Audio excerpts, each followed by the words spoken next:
po ang nakipagharapan doon sa mga komunista, mga kabataan na nanggugulo. Kaya wag nyo pong sisisi sa akin na ako ang pulot-dulo at ako ang leader ng mga nanggugulong kabataan doon. Sila po ay galing po sa makakaliwang grupo na binayadan po sila ng tag 3,000 pesos po. Yan po ay nirecruit po ng CPP-NP, ng NPA po ni Raul Manuel at ng Kabataan Party sa Anak Bayan.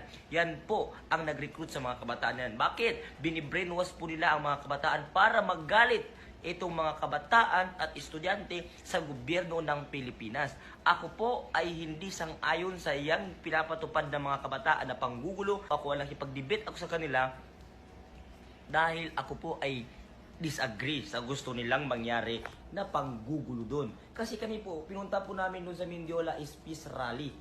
Hindi po panggugulo. Sa mga grupong darating pa po dito na aglo, magparami kayo at sugurin natin si Bongbong. May mga lighter na ba kayo? Meron na bang mga lighter? Lahat may lighter na?